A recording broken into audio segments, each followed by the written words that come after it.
Shri Gurubhyo Namaha children. Today we are going to discuss about transportation in plants and circulation in animals. We already completed 2 lessons in biology. The first one is plant anatomy and plant physiology, and the second one is structural organization in animals. Now the third one, unit 14, transportation in plants and circulation in animals. Introduction. Water absorbed by the roots have to reach entire plant, and food synthesized in the leaves has to be distributed to all parts of the plant. To understand this concept, you have to know about the plant anatomy. What is anatomy? Study of internal organs. What are the internal organs you know? The first one is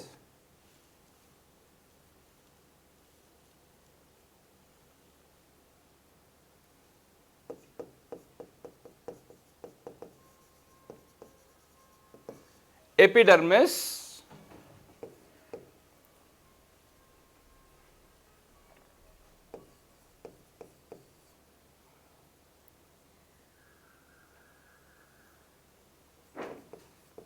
cortex,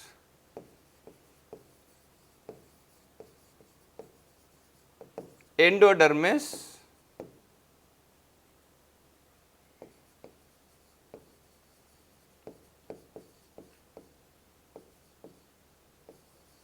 bundle, vascular bundle. These are the internal structure, anatomy of plant. To understand this, we need to recall the anatomy of the plant. Water and mineral salts absorbed by the roots reach all parts of the plant through xylem. While talking about the vascular bundle means xylem and phloem. Xylem is one which absorb water and minerals from the soil and it transport to all parts of the plant body.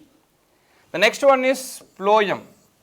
Phloem is a type of tissue absorbs food materials. Phloem is a type of tissue translocate the food materials from the leaves to all parts of the body.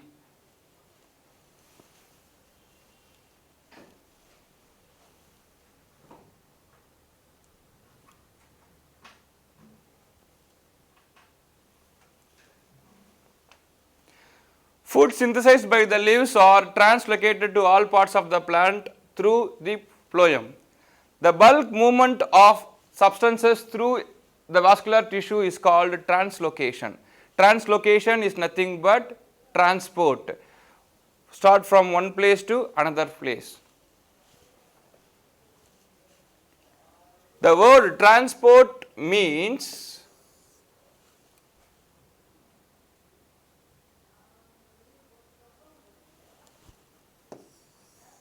to carry. The word transport means to carry things from one place to another. In larger organisms, transport of nutrients, salts, oxygen, hormones and waste products around the body are performed by circulatory system. While talking about the circulatory system means you have to know about the circulatory organ, the heart and the blood vessels and then circulating fluid, blood and lymph. These are the things which are involved in circulatory system. Means of transport in plants. The transport of materials in and out of the cell is carried out by diffusion and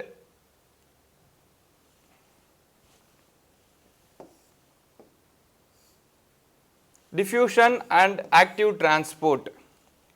Diffusion is nothing but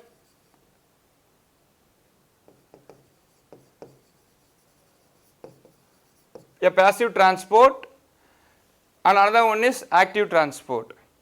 For diffusion, there is no involvement of external energy.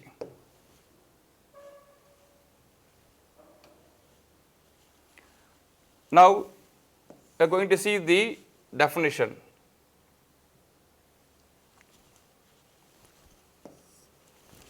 What is diffusion? The movement of molecules in liquid and solids from a region of higher concentration, to a region of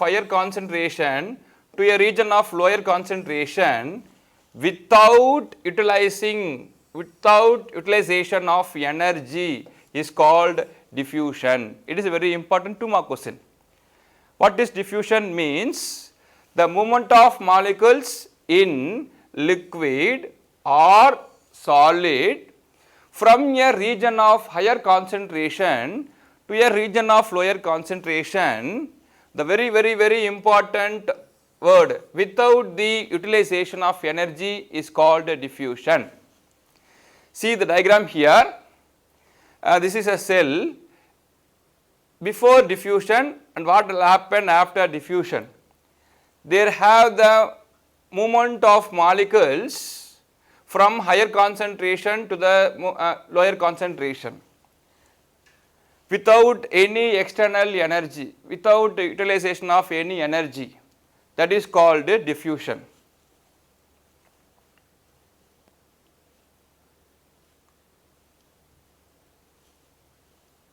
Next, active transport.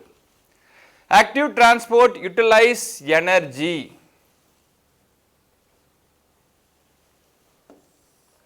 Active transport utilize energy to pump molecules against concentration gradient. Active transport is carried out by membrane bound protein. Think that it is a cell membrane. In that cell membrane, so many proteins are there.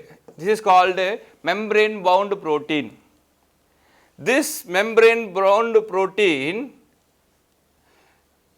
helps the substance to get inside the cell or come out from the cell by utilizing some external energy. That is called active transport. I am repeating once again. Active transport is nothing but molecules against concentration gradient, the movement of molecules against concentration gradient. Active transport is carried out by membrane bound protein. With the help of this membrane bound protein only, the molecules are moves inside the cell or come out from the cell. Are you understand? Next, these proteins use energy to carry substance across the cell membrane. Hence, they are often referred to as pumps.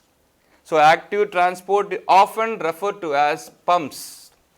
These pumps can transport substance from lower concentration to higher concentration.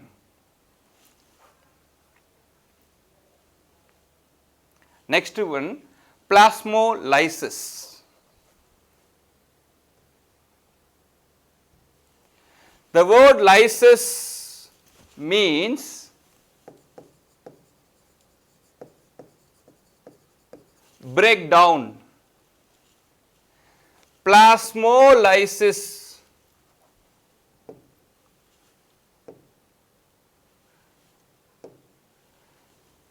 breakdown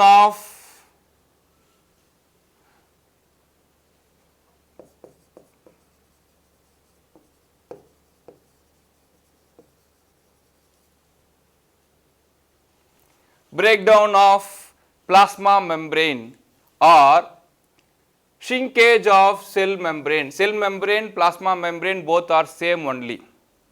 So the word name itself you can understand plasmolysis. Lysis means breakdown, plasmolysis means breakdown of plasma membrane, right. It occurs when water molecules moves out of the cell and resulting in the shrinkage of cell membrane. See the diagram here, this is the plant cell, normal plant cell. You know what are the parts of a plant cell? This is called cell membrane and this is called plasma membrane and this is called nucleus. So many cell organelles are you know very well, right. So this is a normal cell. After the plasmolysis, the plasma membrane gets shrink. So that is called plasmolyzed plant cell. The next definition is imbibition. Imbibition is a type of diffusion in which solid substance absorb water and gets swelled up. For example, everyone knows dry grapes, right. If you place a few gram of dry grapes in a water containing beaker, after 4 hours what will happen? The dry grapes absorb all the water and gets swelled. That process is called imbibition. A solid substance absorb water and get swelled up. Okay, that is the good example. So imbibition is nothing but imbibition is a type of diffusion in which solid substance gets or absorbed water and gets swelled up. So example, absorption of water by seeds and dry grapes. Clear? Yes.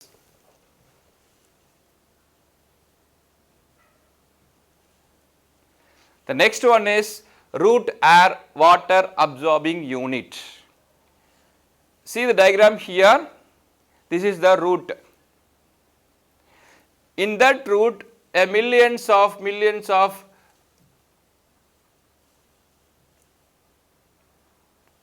hairs are present. There are millions of root hairs on the tip of the roots. What is the main function of root?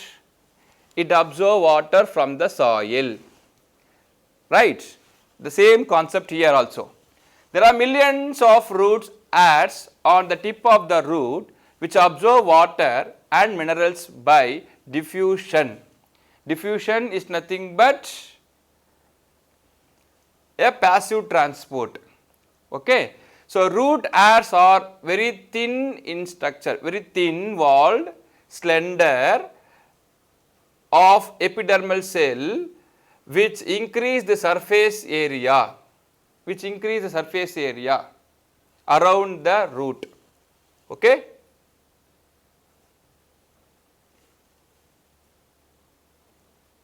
Pathway of water absorbed by roots. Once the water enters the root hairs, it slowly migrated and finally it reaches to the vascular tissue. Now I am going to draw one diagram here.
What is this?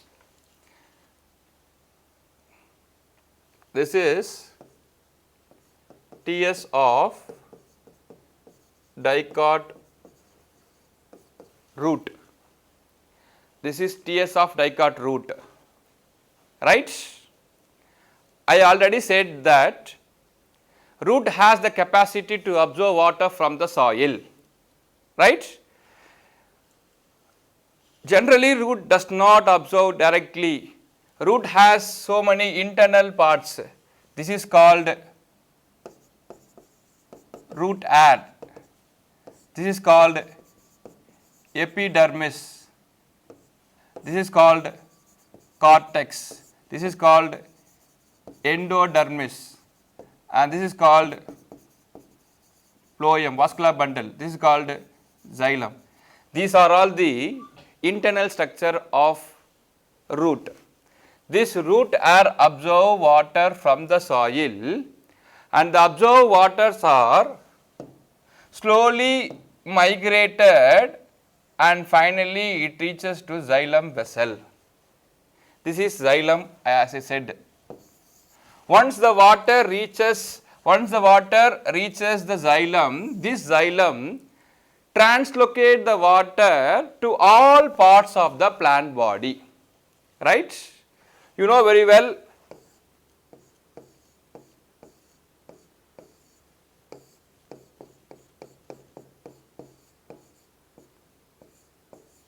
this is a plant. What are the parts of a plant? This is the root, and this is the stem, and this is the leaves. The absorbed water by the root air slowly migrated and finally reaches to xylem. From the xylem, the water is translocated to all parts of the plant body. This is the all parts, root, stem and leaves. Okay. The same way, this is the leaf. Here the photosynthesis mechanism takes place. Large amount of food substance are stored in the leaves. These food materials are translocated to all parts of the plant body through the phloem tissue. See here, once the water enters the root hairs, the concentration of the water molecules in the root hair cells becomes more. Thus, water from the root hair moves from the cortical cells. Cortical cells is that this is the cortex cells or cortical cells, and finally it reaches to xylem. Okay. Next.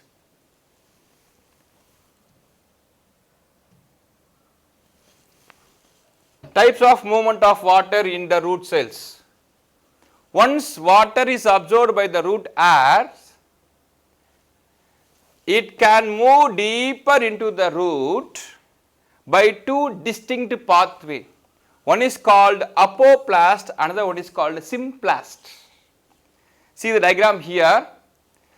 The water is slowly moving from the root air and it has to go from the root air to xylem. The water has to reach the xylem. So, what type of movement? There are two different type of movement is there. One is called apoplast pathway, another one is called symplast pathway. Apoplast means the movement of water going between the two adjacent cells, intercellular space. The water is moving in the intercellular space, and this water crossing the different internal structures of the plant, internal structures of the root. Okay, the water slowly reaches to the xylem through the intercellular space. The next one is called symplast. This is also one of the type of water movement from the root air to the xylem. But what it has quite difference between this symplast. The symplast movement, symplast pathway means the water moving directly through the cell wall, cell membrane, plasma membrane, and then finally it reaches to the xylem. Okay.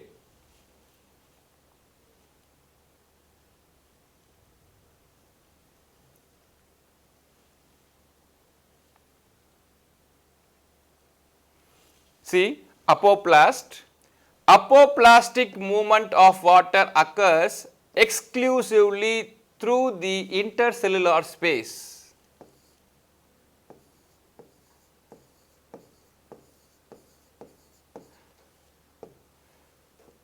This place is called intercellular space.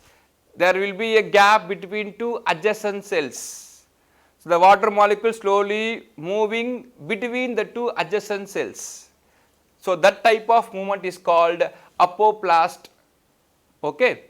See here, the apoplastic movement of water occurs exclusively through the intercellular space and the walls of the cells. Apoplastic movement does not involve crossing the cell membrane. This movement of water does not cross the cell membrane. The next one is called symplast. It is opposite to apoplast. Symplastic movement is nothing but the water travels through the cell, While talking about the cell means it has so many cell organelles, cell membrane, cell wall, cytoplasm, nucleus. The water moving through the cell into the cell. That type of pathway is said to be symplast pathway.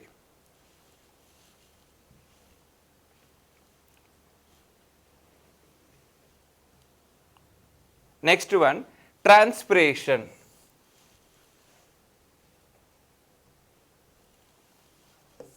Have you heard the word transpiration? You might heard this transpiration in the 9th standard itself. In short, I am telling transpiration is nothing but a loss of water in the form of water vapor. Okay, I am telling one example. You know coriander leaf.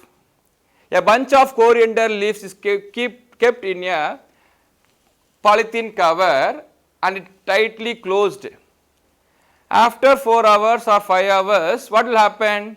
The small water droplets are deposited on the walls of the polythene cover.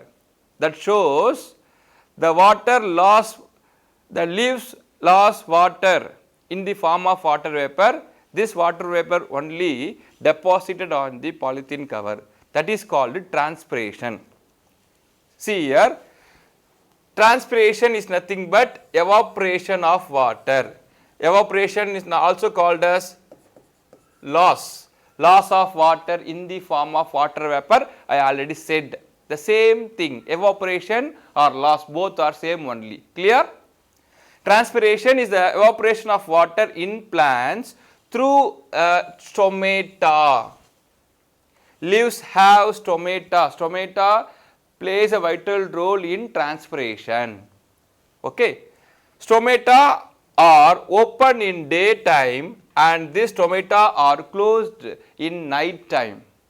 So, the transpiration only takes place in daytime. So, opening and closing of stomata, the stomata is protected by a cell called a guard cell. Okay. When water enters into the guard cells, they became turgid. Turgid is nothing but tight. And the stoma is a plural form of stomata, automatically opens. The guard cell lost water, it becomes flaccid. Flaccid means shrink. Okay.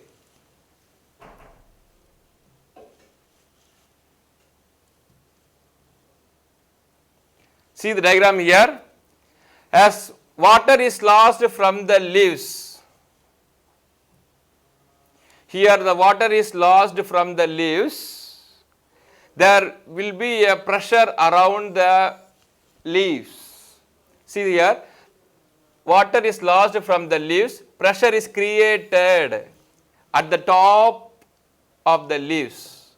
This pull water, this particular leaf absorb to pull more water from the xylem. Once the pressure created at the top of the plant, that particular plant absorb water more from the soil through xylem vessel. Clear? As water is lost from the leaves, pressure is created at the top to pull more water from the xylem to the mesophyll cells. Mesophyll cells is nothing but a type of cell which is present in the leaves.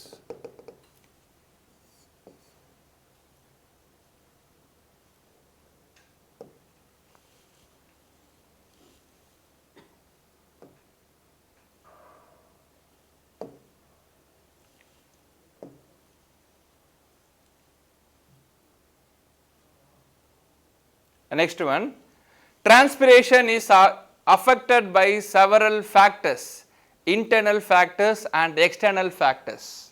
Several factors.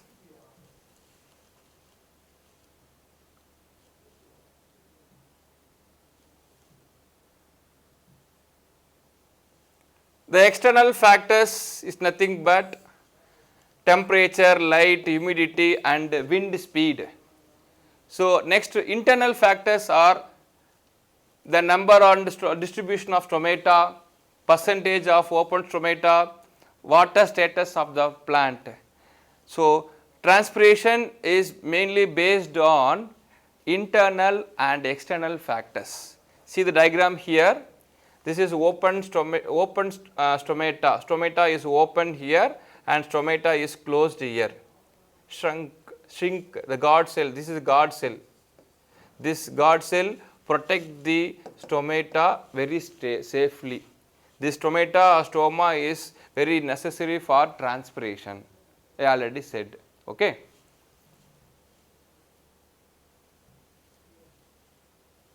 Next, importance of transpiration or transpiration importance.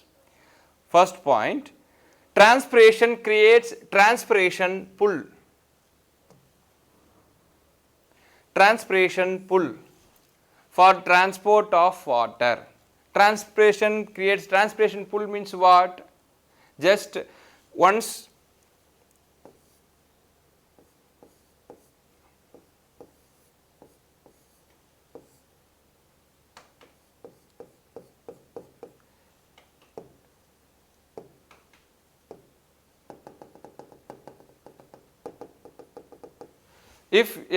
if a leaf lost excess amount of water, it evaporates water, they have pressure around the plant. What will happen? Automatically xylem vessels absorb excess amount of water from the soil, that is called transpiration pull. Once the pressure created around the plant means the xylem vessel, xylem tissue absorb excess amount of water from the soil, that is called transpiration pull. So, transpiration pull. So, transpiration creates transpiration pull for the transport of water. Next, transpiration supplies water for photosynthesis. Photosynthesis is an very important and photosynthesis is a mechanism takes place in leaves. With the help of the photosynthesis only plants prepare their own food.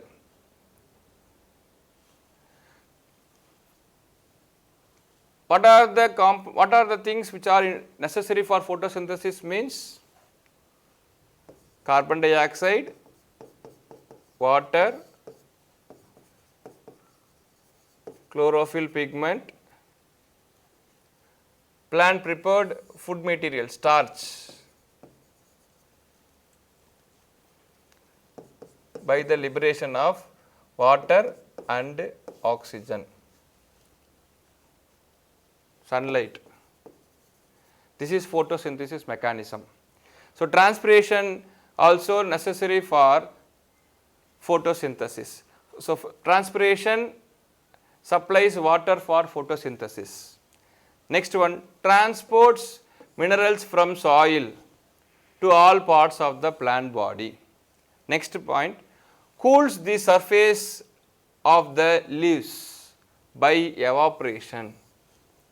And finally, keeps the cell turgid, hence maintain their shape. So, these are the 5 important points, transpiration and their importance. Okay? That is all. Thank you, children.